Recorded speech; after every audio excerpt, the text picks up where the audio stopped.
Hello दोस्तों, आज हम बात करेंगे दलित फेमिनिज्म की।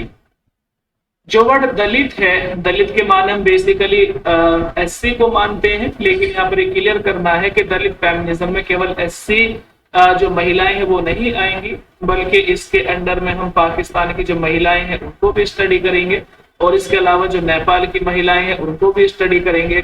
तो कहने का मतलब ये है कि दलित का मतलब यहाँ पर हरिजन से और एससी जो कैटेगरी है उससे नहीं है, बल्कि दलित से मतलब उन महिलाओं से है, उन फेमिनिन से है जो कि बिल्कुल एकदम सप्रेस्ड से है, जिनको कंट्रोल किया गया है, जिनको पूरी तरह से दबाया गया है, जिनकी आवाज को हम जो कानून नहीं सुनता, जिनकी आवाज को पुलिस वाले नहीं सुनते, तो ऐसी महिलाएं दलित फेमिनिज्म के अंदर में आती हैं। तो क्लियर कर लेना है कि दलित के मान एससी ना होकर हर वो महिला है जिसकी आवाज को दबाया जाता है, जिसकी आवाज को सुना नहीं जाता।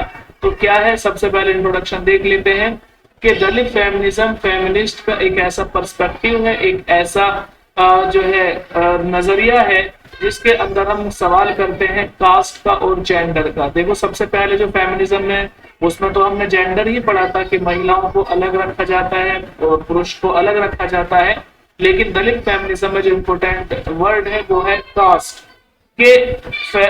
कास्ट के अंदर भी एक ऐसी कास्ट है जिसके अंदर महिलाओं को ज्यादा दबाया जाता है, उनको उत्पीड़न किया जाता है। और यहाँ पर देखते हैं जो दलित पॉपुलेशन है उसको स्टडी करेंगे हम, और ये एक बहुत बड़ी मूवमेंट है। ये जो दलित फेमिनिज्म में है ये एक बहुत बड़ी मूवमेंट है, और इसके अंदर हम दलित पॉपुलेशन को स्टडी करेंगे, पूरी दलित पॉपुलेशन को। फिर मैं वही कह रहा हूँ कि यहाँ पर पूरी दलित पॉपुलेशन की स्टडी होगी। इसमें मुस्लिम भी आ सकते हैं, इसके अंदर सिख भी आ सकते हैं, इसके अंदर क्रिश्चियन भी आ सकते हैं, और बहुत अलग अलग धर्मों को मानने वाले लोग भी आ सकते हैं। हमें कहना चाहिए कि दलित फेमिनिज्म में दलित पॉपुलेशन, जो फीमेल पॉपुलेशन है हम उसको स्टडी करेंगे। अच्छा, इसके जो सेटिंग है ये कहां पर हमें दिखाई दिया, तो कहते हैं Dalit women primary live in South Asia, कि ये साउथ एशिया में दलित फेमिनिज्म देखने को मिलता है, जिसमें से बांग्लादेश में हम देख सकते हैं, इंडिया के अंदर दलित फेमिनिज्म है, नेपाल के अंदर भी ये है, और इसके अलावा पाकिस्तान के अंदर भी ये देखने को मिलता है। तो ये भी ध्यान रखना है कि जो दलित फेमिनिज्म है वो बेसिकली साउथ एशिया में पाया जाता है, जैसे कि बांग्लादेश में ये फेमिनिज्म आता है, इंडिया के अंदर है, नेपाल के अंदर है, पाकिस्तान के अंदर है, और इस तरह से जो आसपास के इलाके हैं, आसपास के देश हैं, बर्मा हो या भूटान हो, इसके अंदर दलित फेमिनिज्म देखने को मिल जाता है। जो दलित फेमिनिज्म है इसमें जो महिलाएं हैं वो बहुत सारे चैलेंजेस को फेस कर रही हैं, जैसे कि कैसा चैलेंज है वो हाई कास्ट का, जो उनसे बड़ी बिरादरी है, जो उनसे बड़ी जाति है, बिरादरी है, कास्ट है, वो उन पर अत्याचार कर रहे हैं। जैसे कि हम इंडिया की बात करें, इंडिया में रह रहे हैं तो इंडिया को समझना आसान होगा। देखें, जो बड़ी बिरादरी है वो इस जो दलित पॉपुलेशन है, जो दलित समाज है, उनके ऊपर अत्याचार करते रहते हैं, उनकी आवाज को दबाते रहते हैं, उनके ऊपर जितना भी कुछ हो सकता है उनके ऊपर वो करते रहते हैं। तो यहाँ पर जो दलित फेमिनिज्म है तो इसकी महिलाएं दो चीजों को फेस कर रही है। सबसे पहली बात है जेंडर। सबसे पहली बात तो ये कि वो महिलाएं हैं खुद, वो उनको सेकंड सेक्स माना जाता है, उनको कमजोर समझा जाता है। पहली बात तो जेंडर के हिसाब से उनको दबाया जा रहा है, और दूसरा कास्ट के हिसाब से, यानी वो डबल मार झेल रही है। जो यूरोप का फेमिनिज्म था वहां पर केवल जेंडर बेस्ड था, यानी वो महिलाएं थी, बस यही उनका यही उनका पाप है, यही उनका गुनाह है कि वो महिलाएं हैं। लेकिन जब हमारे इलाके में आते हैं, पाकिस्तान, नेपाल, इंडिया, बांग्लादेश, यहाँ पर ये महिलाएं डबल मार झेल रही हैं। पहला तो जेंडर की कि वो महिलाएं हैं, और दूसरा ये कि वो छोटी बिरादरी से हैं। तो ये क्या है, चैलेंजेस है इन महिलाओं के लिए। चैलेंजेस है कि पहले जेंडर की मार को झेल रही है और दूसरा बिरादरीवाद को भी वो झेल है। किसका चैलेंज है, कहां से मिल रहा है, हाई कास्ट, जो बड़ी बिरादरी है उनसे इनको बहुत ज्यादा परेशान किया जा रहा है। आमतौर से जो दलित फेमिनिज्म है ये कैसे होते हैं, ये गरीब होते हैं, अनएजुकेटेड होते हैं, एंड सोशली मार्जिनलाइज्ड, यानी समाज के अंदर इनका कोई स्तर नहीं होता, बहुत ही नीचे दर्जे में इनको रखा जाता है, और बहुत ही गिरी हुई नजर से भी कई बार इनको देखा जाता है। तो दलित फेमिनिज्म ये आप देख लें कि सबसे पहले ये चैलेंज है इनके सामने कि ये गरीब होती है, गरीबी इनके लिए एक चैलेंज है। एजुकेशन भी इनके लिए चैलेंज है क्योंकि इनको पढ़ाया नहीं जाता, और समाज में बिल्कुल इनको नीचे रखा जाता है, ये भी इनके लिए चैलेंज है। और क्या चैलेंज है, जो बड़ी बिरादरियां जो हाई कास्ट हैं उससे भी इनको एक लगातार जो चैलेंज देखने को मिलता है। अब दलित फेमिनिज्म करती क्या है, ये भी हमारा सवाल है कि दलित फेमिनिज्म में होता ये है कि वो इक्वल राइट्स की बात करती है, कि जैसे दूसरी महिलाओं को अधिकार दिए गए हैं, दूसरे मर्दों को अधिकार दिए गए हैं, तो इसी तरह से इन दलित जो फीमेल हैं, जो महिलाएं हैं, इनको भी इक्वल राइट्स मिलने चाहिए।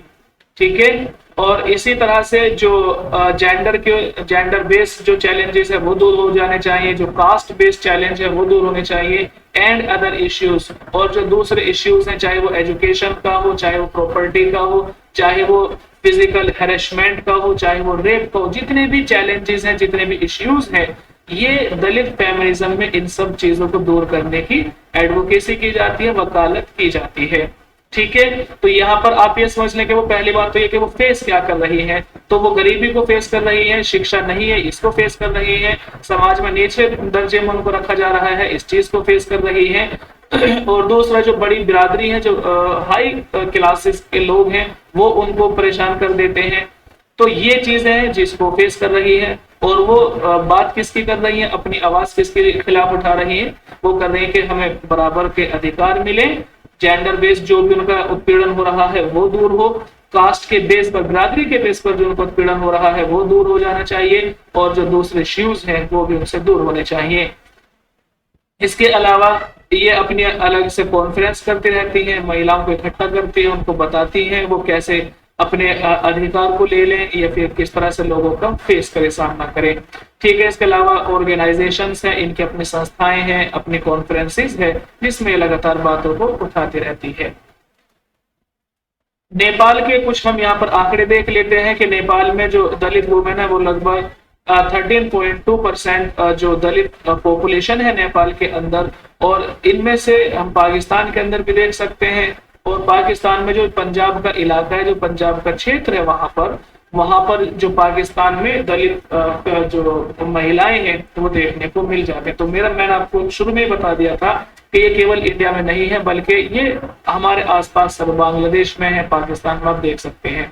तो नेपाल में ये जो दलित वुमेन है, दलित महिलाएं हैं, लगभग 13.2% है, और इसके अलावा पाकिस्तान में भी है वो ज्यादा, जो कि पंजाब के इलाके में रहती हैं। तो कहना चाहिए कि जो दलित महिलाएं हैं, लार्जेस्ट सोशली सेग्रीगेटेड, इसका मतलब ये सेग्रीगेटेड माने अकेला हो जाना, बिल्कुल तने तनहा कर देना, बाइकाट कर लेना, किसी को अकेला छोड़ देना। तो ये कह रहे हैं जो दलित महिलाएं हैं वो एक बहुत बड़ा जो ग्रुप है, लगभग पूरी दुनिया का 2% ऐसी महिलाएं हैं जो कि दलित फेमिनिज्म के अंदर में आ जाती हैं। तो ये आंकड़ा भी थोड़ा सा ध्यान रख लेना है। ठीक है, अब कुछ प्रॉब्लम्स हैं जो कि ये दलित फेमिनिज्म में फेस किया जा रहा है, देखते हैं क्या क्या प्रॉब्लम्स हैं। जो दलित महिलाएं हैं, सबसे पहले जो उनके सामने चैलेंज है वो ये है कि गरीबी है वो उसको चैलेंज कर रही है ना।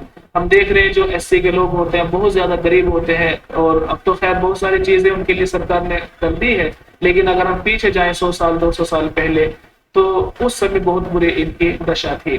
तो गरीबी को फेस कर रही है। दूसरा इलिटरेसी, यानी जो अशिक्षा है उसको फेस कर रही है, पढ़ी लिखी नहीं होती है, पैसे भी नहीं होते हैं, और इनको इतना अधिकार भी नहीं होता।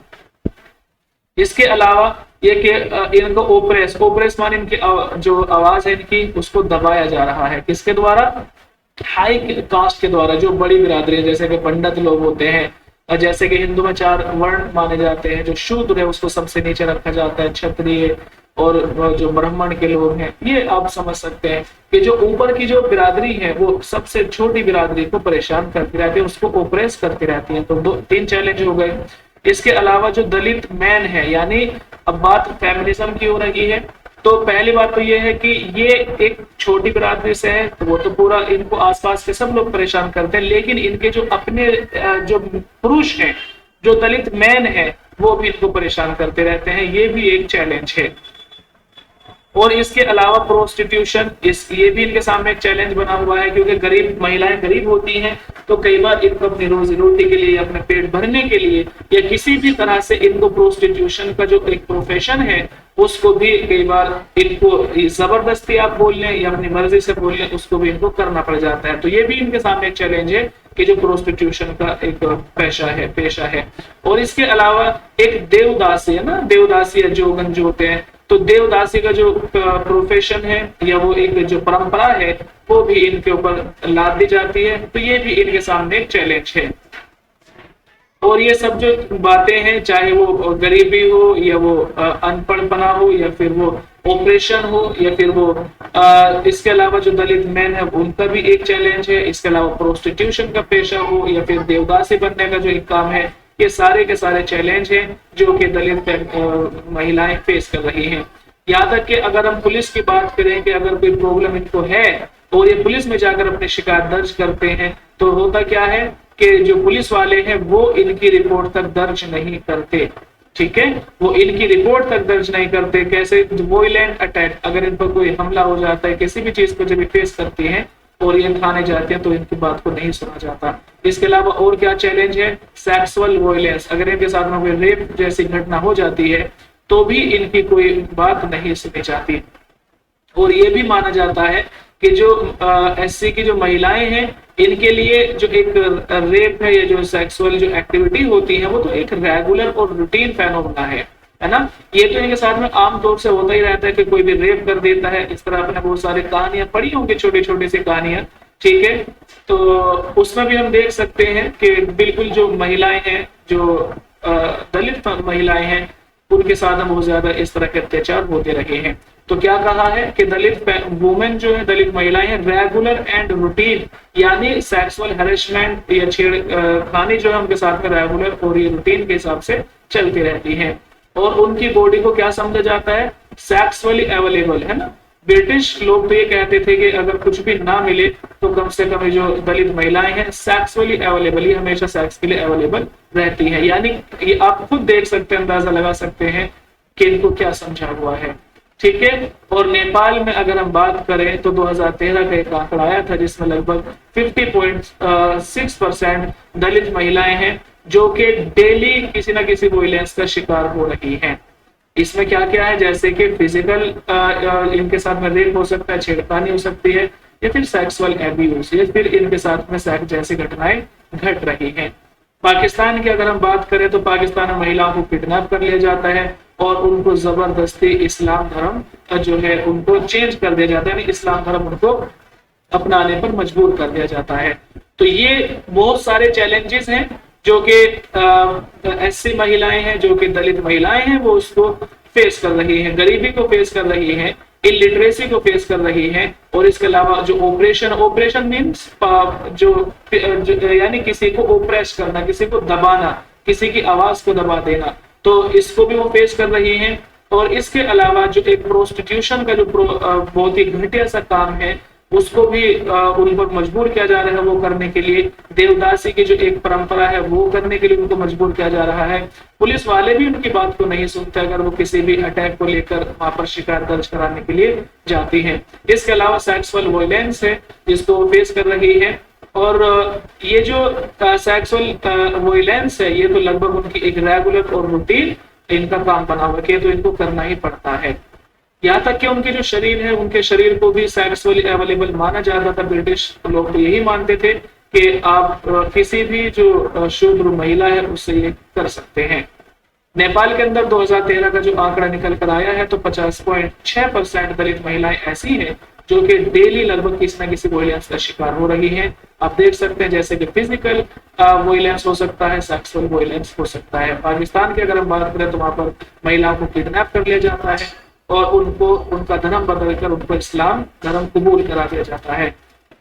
कुछ महिलाएं हैं जिन्होंने इसमें पायनियर हैं, जो इन्होंने सबसे पहले दलित फेमिनिज्म की आवाज को उठाया था। इसमें आप देख सकते हैं सावित्री बाई फुले हैं। इसके अलावा फातिमा शेख का नाम जो है आपको याद रखना है क्योंकि फातिमा शेख ने ही सावित्री बाई फुले जो एक परिवार थे, इनके जो कपल थे, इनको बहुत ज्यादा हेल्प की थी। फातिमा शेख ने अपने घर में इनको रख दिया था, जबकि सावित्री बाई फुले को घर छोड़ने पर मजबूर किया गया था तो फातिमा शेख ने इनको सहारा दिया था अपने घर पे। ठीक है। ताराबाई शिंदे हैं, इन्होंने भी इस पर सबसे पहले आवाज उठाई थी, और डॉक्टर वीना मजूमदार, ये वो महिलाएं हैं जिन्होंने सबसे पहले दलित फेमिनिज्म की आवाज को उठाया था। ठीक है, तो उम्मीद करते हैं कि आपको दलित फेमिनिज्म समझ आ गया होगा। आज के लिए इतना काफी है, सुनने के लिए धन्यवाद। आपका दिन शुभ हो।